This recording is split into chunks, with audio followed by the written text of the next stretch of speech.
ॐ एकादशमुखी हनुमान कवचम्। ईश्वर उवाच शृणु देवी प्रवक्ष्यामि सावधानावधारय। हनुमत्कवचम् पुण्यम् महापातकनाशनम्। एतद्गुह्यतमम् लोके शीघ्रम् सिद्धिकरम् परम्। जयो यस्य प्रसादेन लोकत्रयजितो भवेत्। ॐ अस्य श्री एकादशवक्त्र हनुमत्कवचमाला मन्त्रस्य वीररामचन्द्र ऋषिः अनुष्टुप् छन्दः। श्रीमहावीर हनुमान् रुद्रो देवता। ह्रौं बीजम् स्फुरन् शक्तिः। मोहनार्थम् राजमुखी देवतावश्यार्थम्। ब्रह्म राक्षस शाकनी भूत प्रेतादिबाधा परिहारार्थम् श्री हनुमत् दिव्य कवचाख्य माला मंत्र जपे विनियोगः। ॐ इंद्र दिग्भागे गजारूढ़ हनुमते ब्रह्मास्त्र शक्ति सहिताय। चौर व्याघ्र पिशाच ब्रह्म राक्षस शाकनी डाकनी बेताल सम्मोहोच्चाटनाय मां रक्ष रक्ष स्वाहा। ॐ अग्नि दिग्भागे मेषारूढ़ हनुमते अग्नि अस्त्र शक्ति सहिताय। चौर व्याघ्र पिशाच ब्रह्म राक्षस शाकनी डाकनी वेताल सम्मोहोच्चाटनाय मां रक्ष रक्ष स्वाहा। ॐ यम दिग्भागे महिषारूढ़ हनुमते खड्ग शक्ति सहिताय। चौर व्याघ्र पिशाच ब्रह्म राक्षस शाकनी डाकनी बेताल सम्मोहोच्चाटनाय मां रक्ष रक्ष स्वाहा। ॐ निरति दिग्भागे नरारूढ़ हनुमते खड्ग शक्ति सहिताय। चौर व्याघ्र पिशाच ब्रह्म राक्षस शाकनी डाकनी बेताल सम्मोहोच्चाटनाय मां रक्ष रक्ष स्वाहा। ॐ वरुण दिग्भागे मकरारूढ़ हनुमते प्राण शक्ति सहिताय।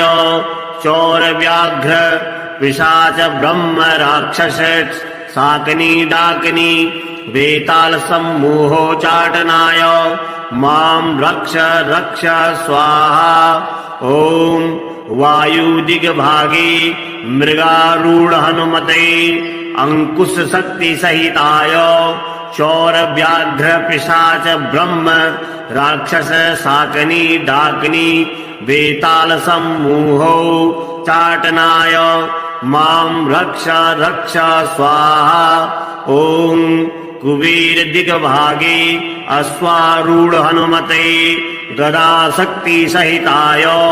चौर व्याघ्री पिशाच ब्रह्म राक्षस शाकनी डाकनी बेताल सम्मोहोच्चाटनाय मां रक्ष रक्ष स्वाहा।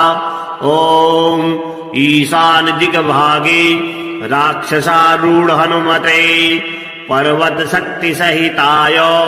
चौर व्याघ्र पिशाच ब्रह्म राक्षस शाकनी डाकनी बेताल सम्मोहोच्चाटनाय मां रक्ष रक्ष स्वाहा। ॐ अंतरिक्ष दिग्भागे वर्तुल हनुमते मुदगर शक्ति सहिताय।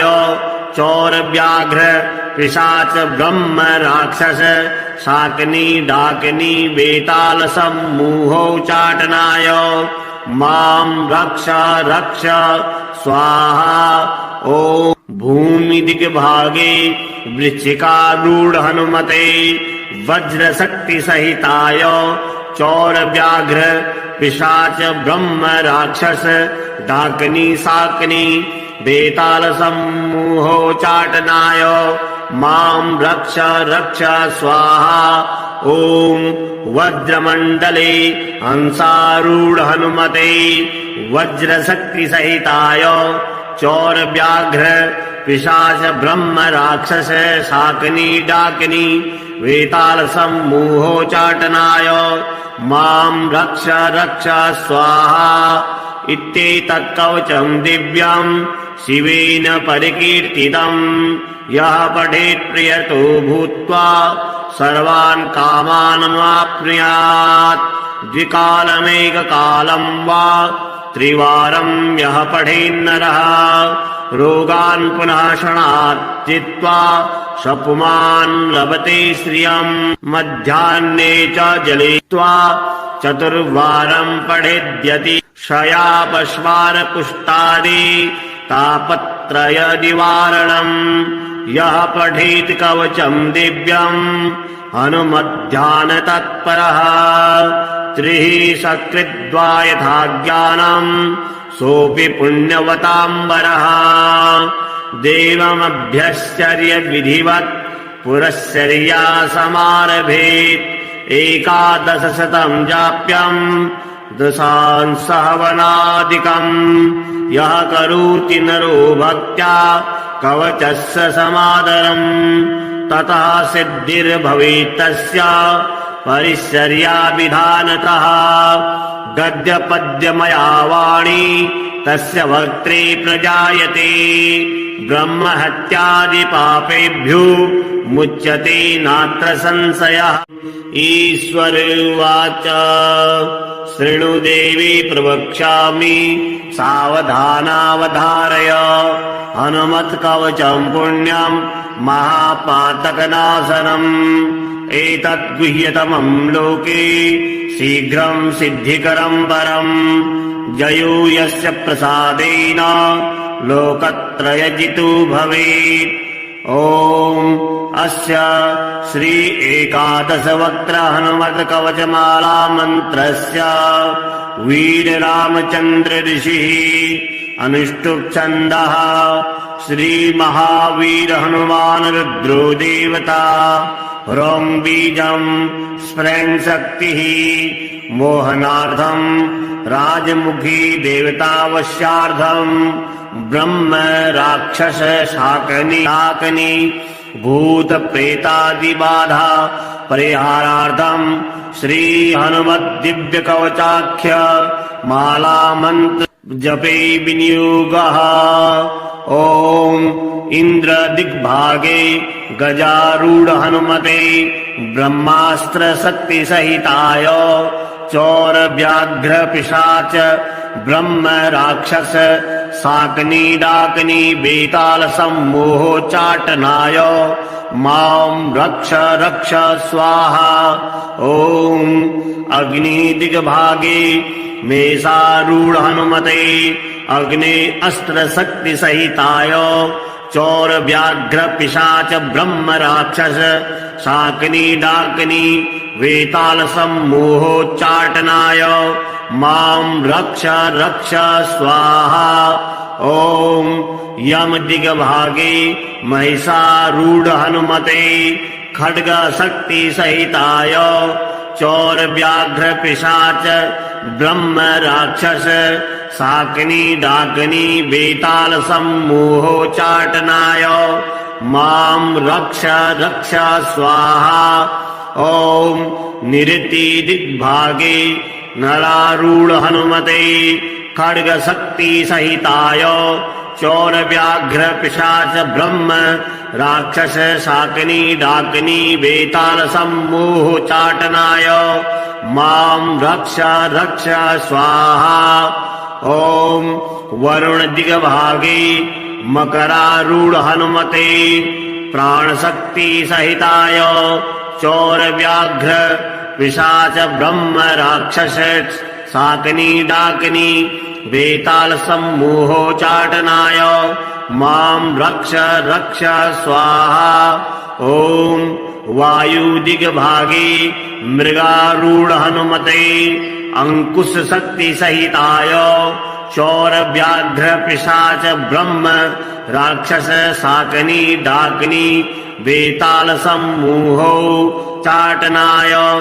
मां रक्ष रक्ष स्वाहा ॐ कुबेर दिग्भागे अश्वारूढ़ हनुमते गदा शक्ति सहिताय चौर व्याघ्री पिशाच ब्रह्म राक्षस शाकिनी डाकिनी बेताल समूहो चाटनाय मां रक्ष रक्ष स्वाहा।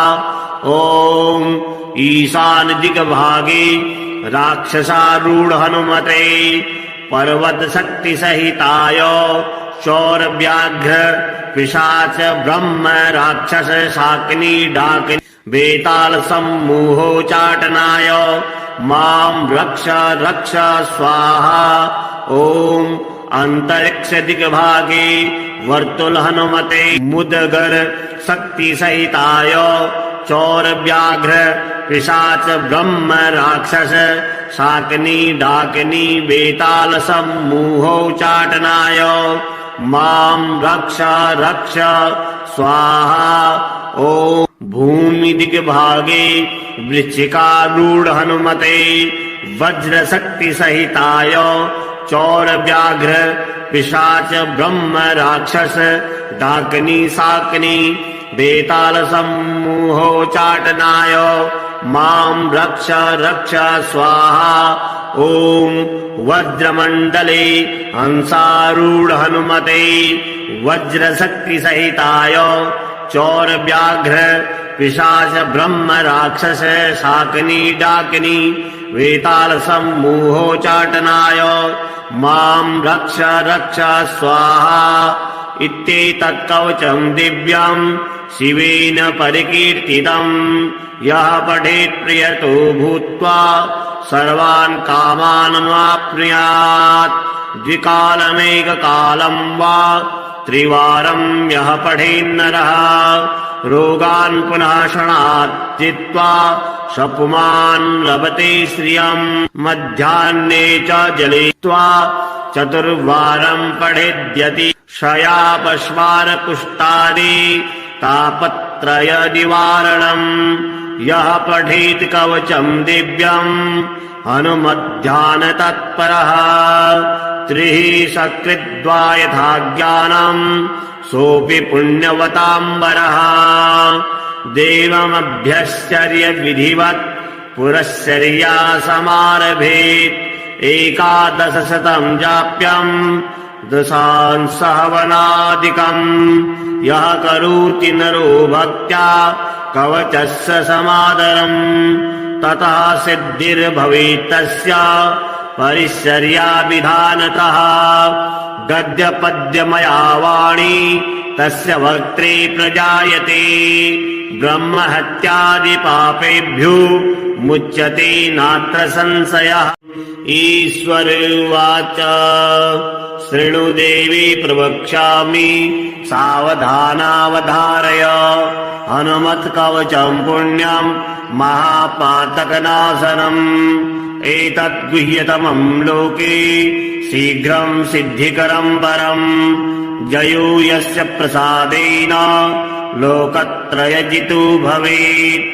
ओम अस्य श्री एकादशवक्त्र हनुमत्कवचमाला मन्त्रस्य वीररामचन्द्र ऋषिः अनुष्टुप् छन्दः श्री महावीर हनुमान रुद्रो देवता ह्रौं बीजं स्फ्रें शक्तिः मोहनार्थं राजमुखी देवतावश्यार्थं ब्रह्म राक्षस शाकनी भूत प्रेतादि बाधा परिहारार्थं श्री हनुमत् दिव्य कवचाख्य माला मंत्र जपे विनियोगः।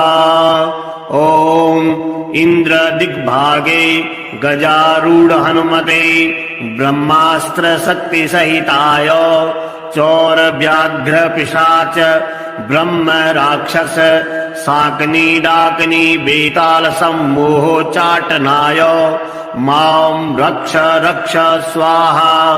ओम अग्नि दिग्भागे मेषारूढ़ हनुमते अग्नि अस्त्र शक्ति सहिताय चौर व्याघ्र पिशाच ब्रह्म राक्षस शाकनी डाकनी वेताल सम्मोहोच्चाटनाय मां रक्ष रक्ष स्वाहा। ॐ यम दिग्भागे महिषारूढ हनुमते खड्ग शक्ति सहिताय चौर व्याघ्र पिशाच ब्रह्म राक्षस शाकिनी डाकिनी बेताल सम्मोहोच्चाटनाय मां रक्ष रक्ष स्वाहा। ॐ निरति दिग्भागे नरारूढ हनुमते खड्ग शक्ति सहिताय चौर व्याघ्र पिशाच ब्रह्म राक्षस शाकिनी डाकिनी बेताल सम्मोहोच्चाटनाय मां रक्ष रक्ष स्वाहा।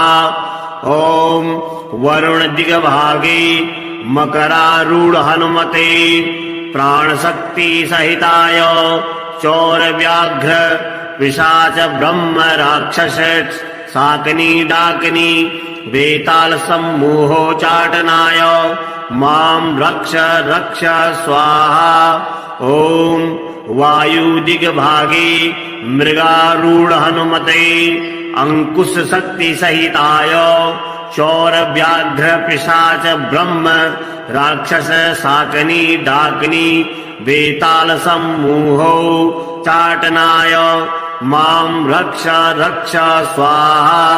ॐ कुबेर दिग्भागे अश्वारूढ हनुमते गदा शक्ति सहिताय चौर व्याघ्री पिशाच ब्रह्म राक्षस शाकिनी डाकिनी बेताल सम्मोहोच्चाटनाय मां रक्ष रक्ष स्वाहा। ॐ ईशान दिग्भागे राक्षसारूढ हनुमते पर्वत शक्ति सहिताय चौर व्याघ्र पिशाच ब्रह्म राक्षस शाकिनी डाकिनी बेताल सम्मोहोच्चाटनाय मां रक्ष रक्ष स्वाहा। ॐ अंतरिक्ष दिग्भागे वर्तुल हनुमते मुदगर शक्ति सहिताय चौर व्याघ्र पिशाच ब्रह्म राक्षस शाकिनी डाकिनी बेताल सम्मोहोच्चाटनाय मां रक्ष रक्ष स्वाहा। ॐ भूमि दिग्भागे वृश्चिकारूढ हनुमते वज्र शक्ति सहिताय चौर व्याघ्र पिशाच ब्रह्म राक्षस डाकिनी शाकिनी बेताल सम्मोहोच्चाटनाय मां रक्ष रक्ष स्वाहा। ॐ वज्रमण्डले हंसारूढ हनुमते वज्र शक्ति सहिताय चौर व्याघ्र पिशाच ब्रह्म राक्षस शाकिनी डाकिनी बेताल सम्मोहोच्चाटनाय मां रक्ष रक्ष स्वाहा। इत्येतत् कवचं दिव्यं शिवेन परिकीर्तितं यः पठेत् प्रियतो भूत्वा सर्वान् कामानवाप्नुयात्। द्विकालमेककालं वा त्रिवारं यः पठेन्नरः रोगान् पुनः क्षणात् जित्वा सपुमान् लभते श्रियम्। मध्याह्ने च जलित्वा चतुर्वारं पठेद्यति क्षयापश्वार कुष्ठादि तापत्रय निवारणम्। यः पठेत् कवचं दिव्यम् हनुमध्यान तत्परः त्रिः सकृद्वा यथा ज्ञानम् सोऽपि पुण्यवताम्बरः। देवमभ्यश्चर्य विधिवत् पुरश्चर्या समारभेत् एकादशशतं जाप्यम् दशांसहवनादिकम्। यः करोति नरो भक्त्या कवचस्य समादरम् ततः सिद्धिर्भवेत् तस्य परिचर्या विधानतः। गद्यपद्यमया वाणी तस्य वक्त्रे प्रजायते ब्रह्महत्यादि पापेभ्यो मुच्यते नात्र संशयः। ईश्वर उवाच शृणु देवी प्रवक्ष्यामि सावधानावधारय हनुमत्कवचं पुण्यं महापातकनाशनम्। एतद्गुह्यतमम् लोके शीघ्रम् सिद्धिकरम् परम् जयो यस्य प्रसादेन लोकत्रयजितो भवेत्।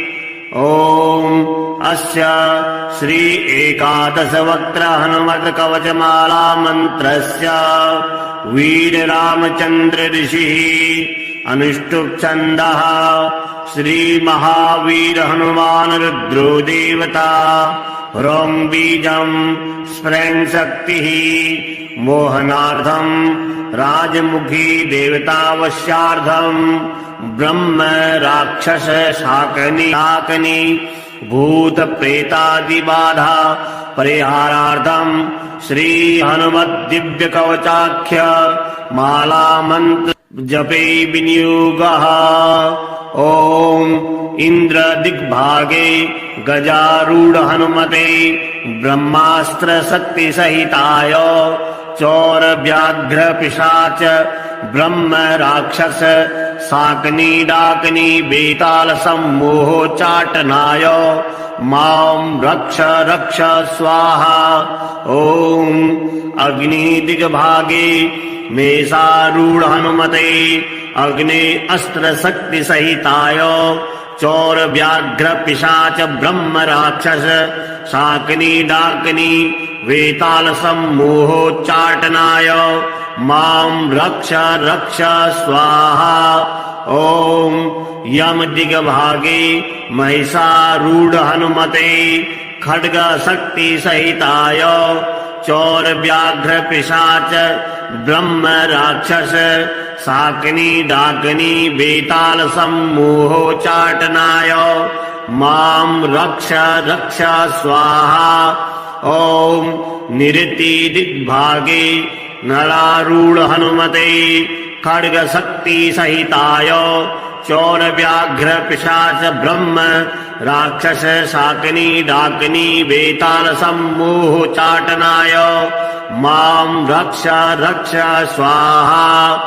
ॐ वरुण दिग्भागे मकरारूढ़ हनुमते प्राण शक्ति सहिताय चौर व्याघ्र पिशाच ब्रह्म राक्षस शाकनी डाकनी बेताल सम्मोहोच्चाटनाय मां रक्ष रक्ष स्वाहा।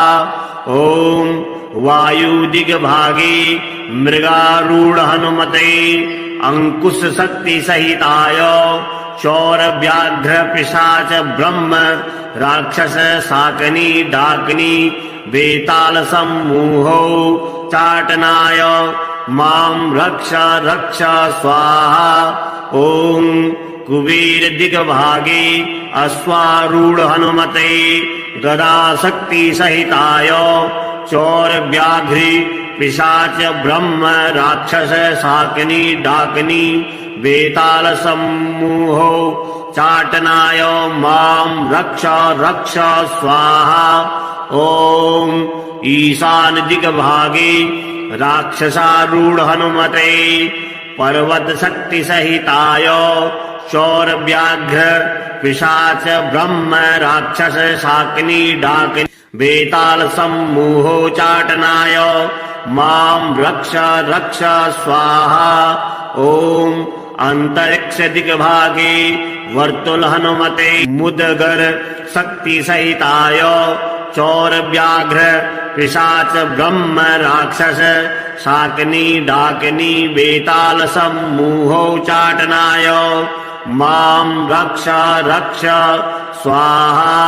ॐ भूमि दिग्भागे वृश्चिकारूढ़ हनुमते वज्र शक्ति सहिताय चौर व्याघ्र पिशाच ब्रह्म राक्षस डाकनी शाकनी बेताल सम्मोहोच्चाटनाय मां रक्ष रक्ष स्वाहा। ॐ वज्रमण्डले हंसारूढ़ हनुमते वज्र शक्ति सहिताय चौर व्याघ्र पिशाच ब्रह्म राक्षस शाकनी डाकनी वेताल सम्मोहोच्चाटनाय मां रक्ष रक्ष स्वाहा।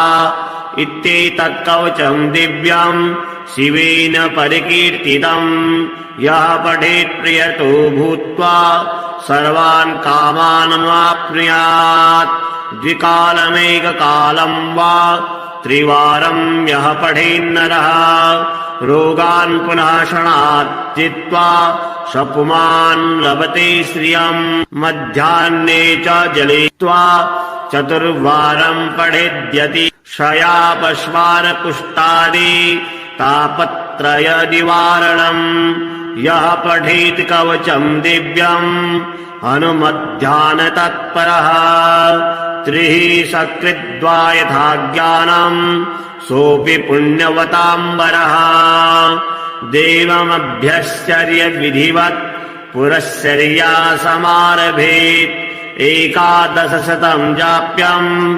दशांसहवनादिकम् यः करोति नरो भक्त्या कवचस्य समादरम् ततः सिद्धिर्भवेत् तस्य परिचर्या विधानतः गद्यपद्यमया वाणी तस्य वक्त्रे प्रजायते ब्रह्महत्यादि पापेभ्यो मुच्यते नात्र संशयः ईश्वर उवाच शृणु देवी प्रवक्ष्यामि सावधानावधारय हनुमत्कवचम् पुण्यम् महापातकनाशनम् एतद्गुह्यतमम् लोके शीघ्रम् सिद्धिकरम् परम् जयो यस्य प्रसादेन लोकत्रयजितो भवेत् ॐ अस्य श्री एकादशवक्त्र हनुमत्कवचमाला मन्त्रस्य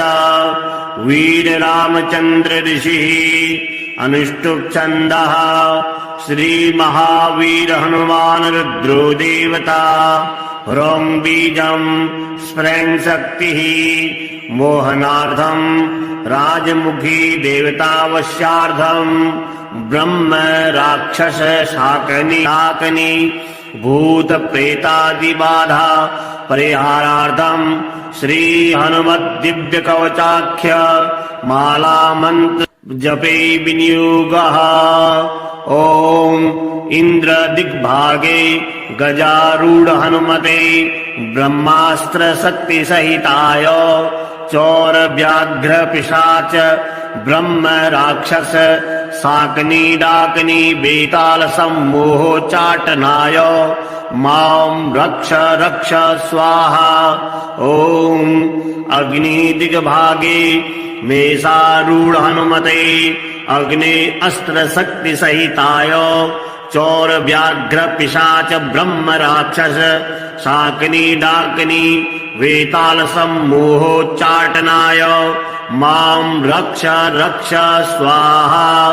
ओम यम दिग्भागे महिषारूढ़ हनुमते खड्ग शक्ति सहिताय चौर व्याघ्र पिशाच ब्रह्म राक्षस शाकनी डाकनी बेताल सम्मोहोच्चाटनाय मां रक्ष रक्ष स्वाहा। ओम निरति दिग्भागे नरारूढ़ हनुमते खड्ग शक्ति सहिताय चौर व्याघ्र पिशाच ब्रह्म राक्षस शाकनी डाकनी बेताल सम्मोहोच्चाटनाय मां रक्ष रक्ष स्वाहा। ओम वरुण दिग्भागे मकरारूढ़ हनुमते प्राण शक्ति सहिताय चौर व्याघ्र पिशाच ब्रह्म राक्षस शाकनी डाकनी बेताल सम्मोहोच्चाटनाय मां रक्ष रक्ष स्वाहा। ओम वायु दिग्भागे मृगारूढ़ हनुमते अंकुश शक्ति सहिताय चौर व्याघ्र पिशाच ब्रह्म राक्षस शाकनी डाकनी बेताल सम्मोहोच्चाटनाय मां रक्ष रक्ष स्वाहा। ओम कुबेर दिग्भागे अश्वारूढ़ हनुमते गदा शक्ति सहिताय चौर व्याघ्री पिशाच ब्रह्म राक्षस शाकनी डाकनी बेताल सम्मोहोच्चाटनाय चाटनाय मां रक्ष रक्ष स्वाहा। ॐ ईशान दिग्भागे राक्षसारूढ़ हनुमते पर्वत शक्ति सहिताय चौरव्याघ्र पिशाच ब्रह्म राक्षस शाकिनी डाकिनी बेताल समूहोच्चाटनाय मां रक्ष रक्ष स्वाहा। ॐ अंतरिक्ष दिग्भागे वर्तुल हनुमते मुदगर शक्ति सहिताय चौरव्याघ्र पिशाच ब्रह्म राक्षस शाकिनी डाकिनी बेताल समूहोच्चाटनाय मां रक्ष रक्ष स्वाहा। ॐ भूमि दिग्भागे वृश्चिकारूढ़ हनुमते वज्र शक्ति सहिताय चौरव्याघ्र पिशाच ब्रह्म राक्षस डाकिनी शाकिनी बेताल समूहोच्चाटनाय मां रक्ष रक्ष स्वाहा। ॐ वज्रमण्डले हंसारूढ़ हनुमते वज्र शक्ति सहिताय चौरव्याघ्र पिशाच ब्रह्म राक्षस शाकिनी डाकिनी वेताल समूहोच्चाटनाय मां रक्ष रक्ष स्वाहा। इत्येतत् कवचं दिव्यं शिवेन परिकीर्तितं यः पठेत् प्रियतो भूत्वा सर्वान् कामानमाप्नुयात्। द्विकालमेककालं वा त्रिवारं यः पठेन्नरः रोगान् पुनः क्षणात् जित्वा स्वपुमान् लभते श्रियम्। मध्याह्ने च जलित्वा चतुर्वारं पठेद्यति क्षयापश्वार कुष्ठादि तापत्रय निवारणम्। यः पठेत् कवचं दिव्यम् हनुमध्यान तत्परः त्रिः सकृद्वा यथा ज्ञानम् सोऽपि पुण्यवताम्बरः। देवमभ्यश्चर्य विधिवत् पुरश्चर्या समारभेत् एकादशशतं जाप्यम् दशांसहवनादिकम्।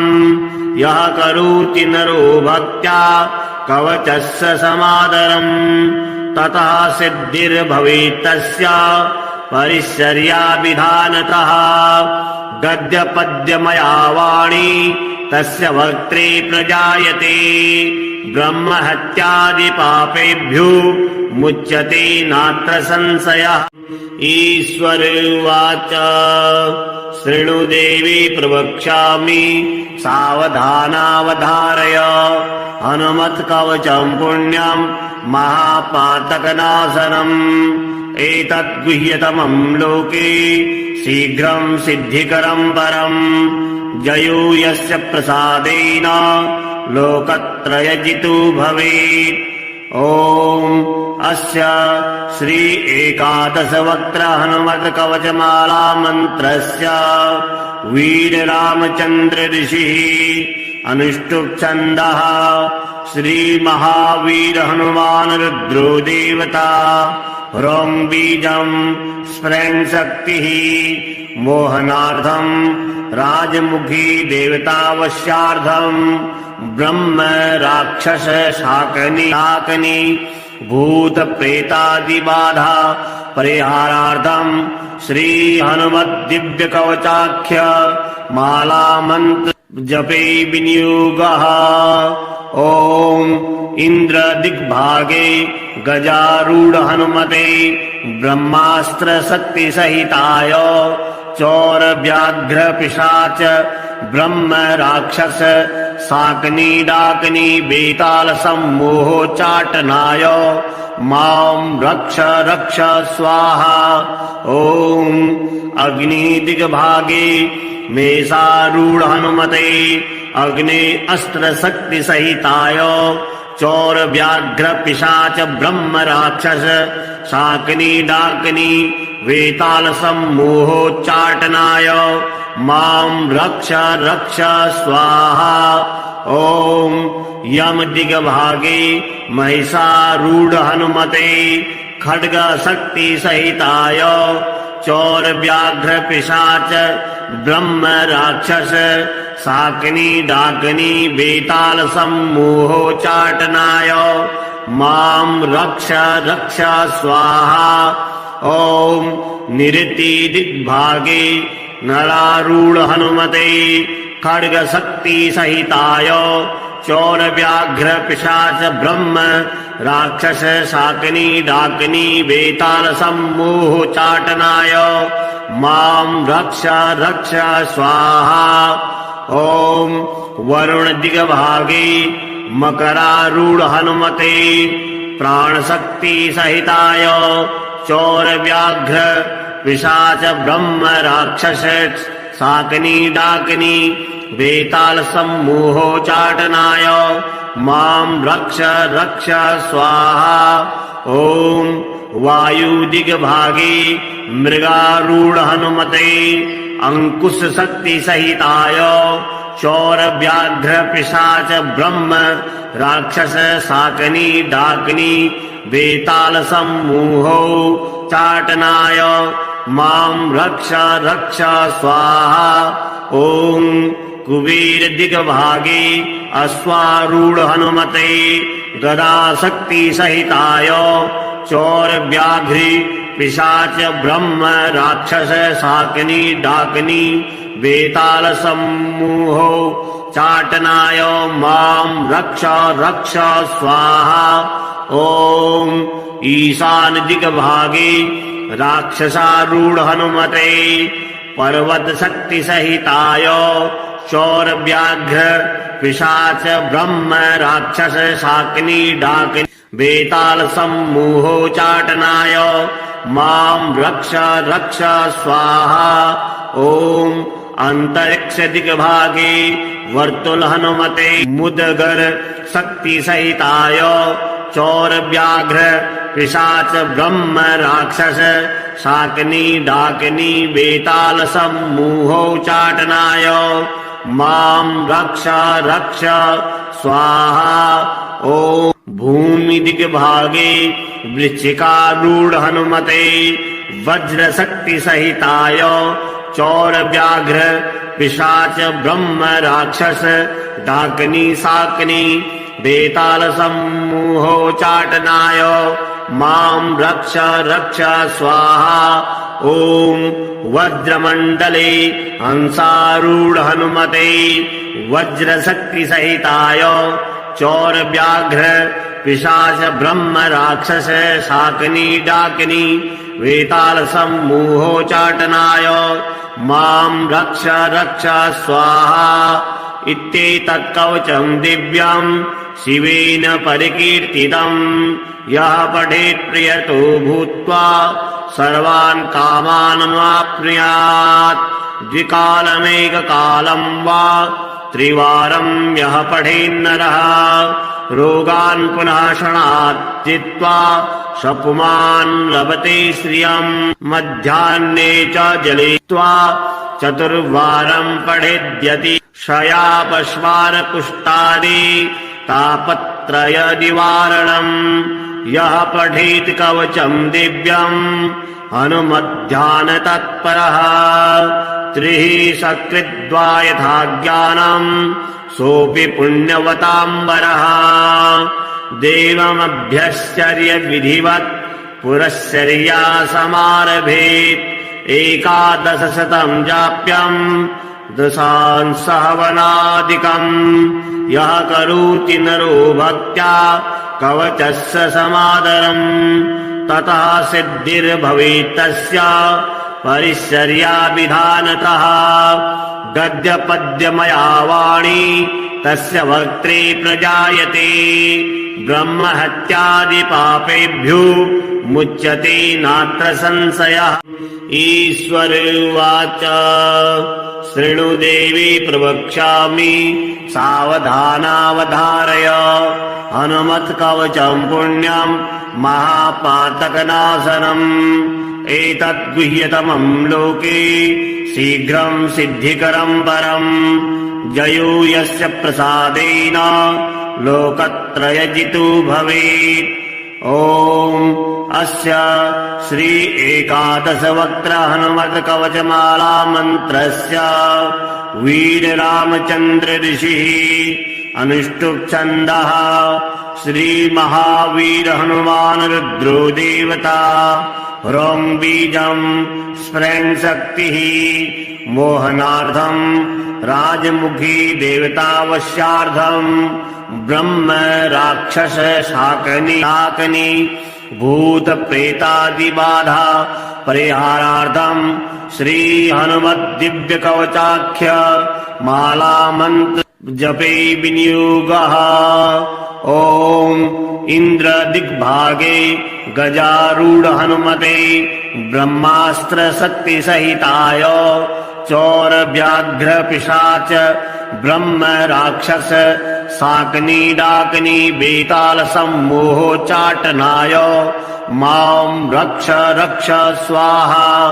ओम अग्नि दिग्भागे मेषारूढ़ हनुमते अग्नि अस्त्र शक्ति सहिताय चौर व्याघ्र पिशाच ब्रह्म राक्षस शाकनी डाकनी वेताल सम्मोहोच्चाटनाय मां रक्ष रक्ष स्वाहा। ओम यम दिग्भागे महिषारूढ़ हनुमते खड्ग शक्ति सहिताय चौर व्याघ्र पिशाच ब्रह्म राक्षस शाकनी डाकनी बेताल सम्मोहोच्चाटनाय मां रक्ष रक्ष स्वाहा। ओम निरति दिग्भागे नरारूढ़ हनुमते खड्ग शक्ति सहिताय चौर व्याघ्र पिशाच ब्रह्म राक्षस शाकनी डाकनी बेताल सम्मोहोच्चाटनाय मां रक्ष रक्ष स्वाहा। ओम वरुण दिग्भागे मकरारूढ़ हनुमते प्राण शक्ति सहिताय चौर व्याघ्र पिशाच ब्रह्म राक्षस शाकनी डाकनी बेताल सम्मोहोच्चाटनाय मां रक्ष रक्ष स्वाहा। ओम वायु दिग्भागे मृगारूढ़ हनुमते अंकुश शक्ति सहिताय चौर व्याघ्र पिशाच ब्रह्म राक्षस शाकनी डाकनी बेताल सम्मोहोच्चाटनाय मां रक्ष रक्ष स्वाहा। ओम कुबेर दिग्भागे अश्वारूढ़ हनुमते गदा शक्ति सहिताय चौर व्याघ्री पिशाच ब्रह्म राक्षस शाकनी डाकनी बेताल सम्मोहोच्चाटनाय मां रक्ष रक्ष स्वाहा। ओम ईशान दिग्भागे राक्षसारूढ़ हनुमते पर्वत शक्ति सहिताय चौर व्याघ्र पिशाच ब्रह्म राक्षस शाकनी डाकनी बेताल सम्मोहोच्चाटनाय मां रक्ष रक्ष स्वाहा। ओम अंतरिक्ष दिग्भागे वर्तुल हनुमते मुदगर शक्ति सहिताय चौर व्याघ्र पिशाच ब्रह्म राक्षस शाकनी डाकनी बेताल सम्मोहोच्चाटनाय मां रक्ष रक्ष स्वाहा। ओम भूमि दिग्भागे वृश्चिकारूढ़ हनुमते वज्र शक्ति सहिताय चौर व्याघ्र पिशाच ब्रह्म राक्षस डाकनी शाकनी बेताल सम्मोहोच्चाटनाय मां रक्ष रक्ष स्वाहा। ओम वज्रमंडले हंसारूढ़ हनुमते वज्र शक्ति सहिताय चौर व्याघ्र पिशाच ब्रह्म राक्षस शाकनी डाकनी वेताल सम्मोहोच्चाटनाय मां रक्ष रक्ष स्वाहा। इत्येतत् कवचं दिव्यं शिवेन परिकीर्तितं यः पठेत् प्रियतो भूत्वा सर्वान् कामान् प्राप्नुयात्। द्विकालमेककालं वा त्रिवारं यः पठेन्नरः रोगान् पुनः क्षणात् जित्वा सपुमान् लभते श्रियम् मध्याह्ने च जलित्वा चतुर्वारं पठेद्यति क्षयापश्वारकुष्ठादि तापत्रय निवारणम् यः पठेत् कवचं दिव्यम् हनुमध्यान तत्परः त्रिः सकृद्वा यथा ज्ञानम् सोऽपि पुण्यवताम्बरः देवमभ्यश्चर्य विधिवत् पुरश्चर्या समारभेत् एकादशशतं जाप्यम् दशांसहवनादिकम् यः करोति नरो भक्त्या कवचस्य समादरम् ततः सिद्धिर्भवेत् तस्य परिचर्या विधानतः गद्यपद्यमया वाणी तस्य वक्त्रे प्रजायते ब्रह्महत्यादि पापेभ्यो मुच्यते नात्र संशयः ईश्वर उवाच शृणु देवी प्रवक्ष्यामि सावधानावधारय हनुमत्कवचं पुण्यम् महापातकनाशनम् एतत् गुह्यतमं लोके शीघ्रं सिद्धिकरं परम् जयो यस्य प्रसादेन लोकत्रयजितो भवेत् ॐ अस्य श्री एकादशवक्त्र हनुमत्कवचमाला मन्त्रस्य वीररामचन्द्र ऋषिः अनुष्टुप् छन्दः श्री महावीर हनुमान रुद्रो देवता ह्रौं बीजं स्फुरन् शक्तिः मोहनार्थम्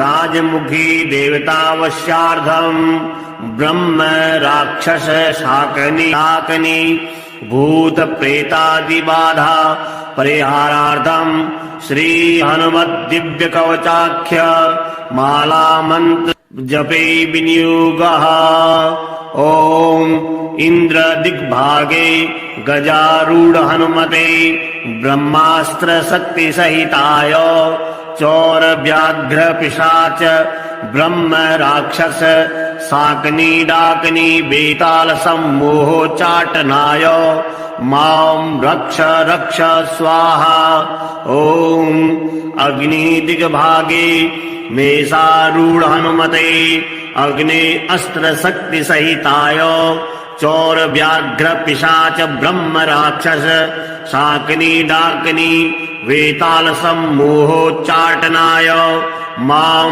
रक्ष रक्ष स्वाहा ॐ यम दिग्भागे महिषारूढ़ हनुमते खड्ग शक्ति सहिताय चौर व्याघ्र पिशाच ब्रह्म राक्षस शाकनी डाकनी बेताल सम्मोहोच्चाटनाय मां रक्ष रक्ष स्वाहा ॐ निरति दिग्भागे नरारूढ़ हनुमते खड्ग शक्ति सहिताय चौर व्याघ्र पिशाच ब्रह्म राक्षस शाकनी डाकनी बेताल सम्मोहोच्चाटनाय मां रक्ष रक्ष स्वाहा ॐ वरुण दिग्भागे मकरारूढ़ हनुमते प्राण शक्ति सहिताय चौर व्याघ्र पिशाच ब्रह्म राक्षस शाकनी डाकनी बेताल सम्मोहोच्चाटनाय मां रक्ष रक्ष स्वाहा ॐ वायु दिग्भागे मृगारूढ़ हनुमते अंकुश शक्ति सहिताय चौर व्याघ्र पिशाच ब्रह्म राक्षस शाकनी डाकनी बेताल सम्मोहोच्चाटनाय मां रक्ष रक्ष स्वाहा ॐ कुबेर दिग्भागे अश्वारूढ़ हनुमते गदा शक्ति सहिताय चौर व्याघ्री पिशाच ब्रह्म राक्षस शाकनी डाकनी बेताल सम्मोहोच्चाटनाय मां रक्ष रक्ष स्वाहा ॐ ईशान दिग्भागे राक्षसारूढ़ हनुमते पर्वत शक्ति सहिताय चोर व्याघ्र पिशाच ब्रह्म राक्षस शाकिनी डाकिनी बेताल सम्मूहोच्चाटनाय मां रक्ष रक्ष स्वाहा। ओम अंतरिक्ष दिग्भागे वर्तुल हनुमते मुदगर शक्ति सहिताय चोर व्याघ्र पिशाच ब्रह्म राक्षस शाकिनी डाकिनी बेताल सम्मूहोच्चाटनाय मां रक्ष रक्ष स्वाहा।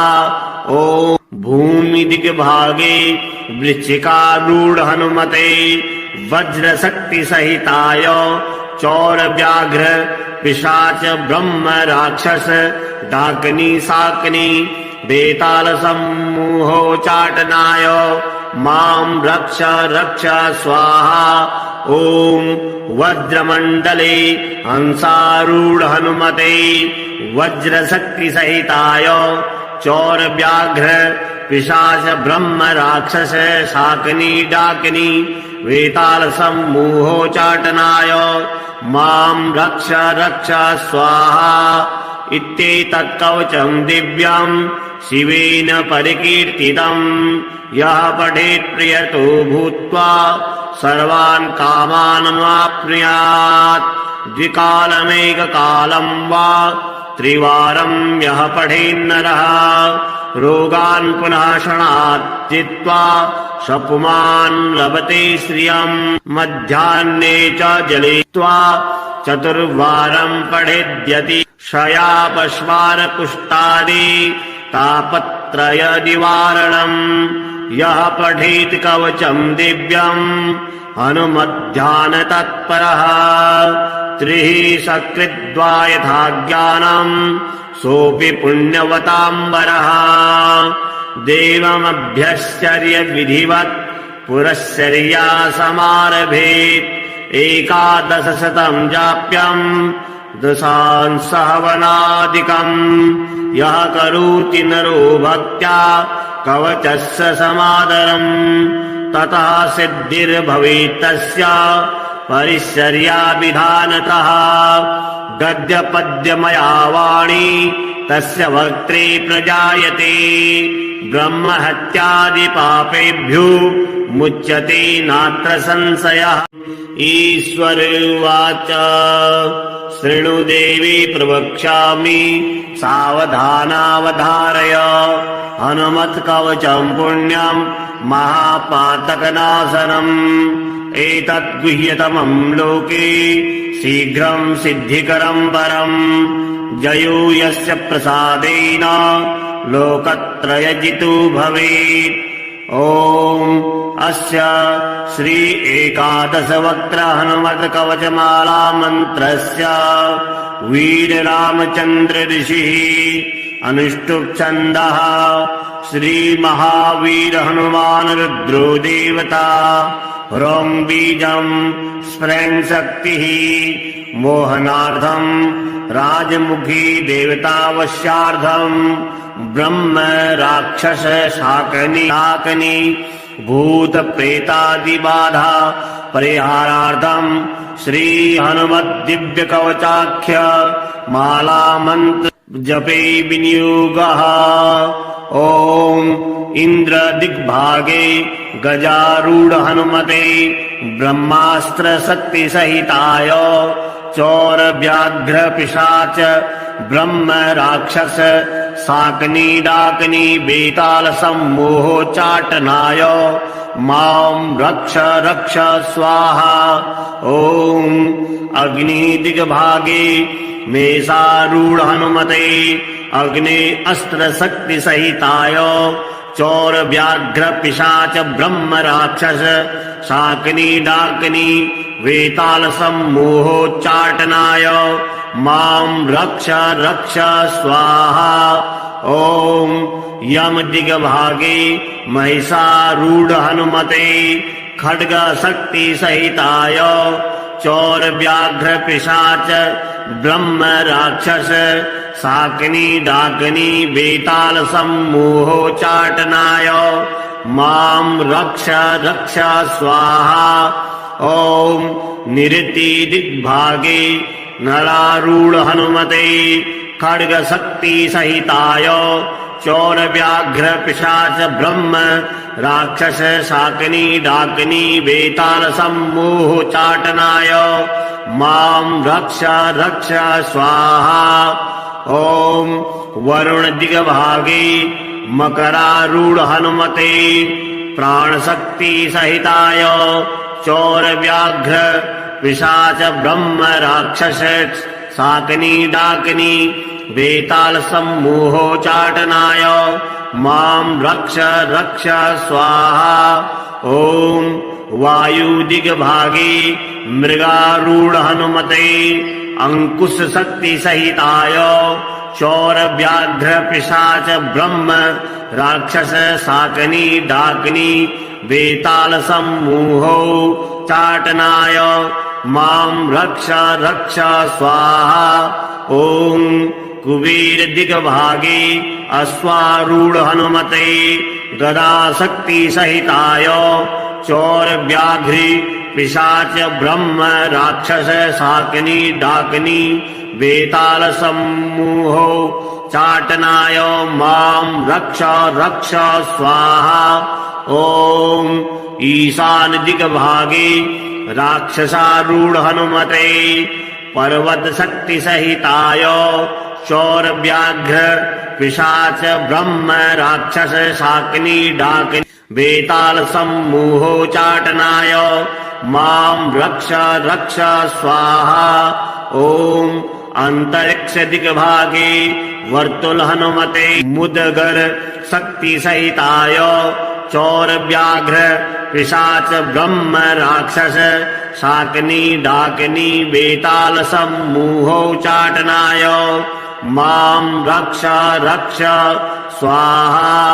ओम भूमि दिग्भागे वृश्चिकारूढ़ हनुमते वज्र शक्ति सहिताय चौर व्याघ्र पिशाच ब्रह्म राक्षस डाकिनी शाकिनी वेताल सम्मोहो चाटनाय मां रक्ष रक्ष स्वाहा।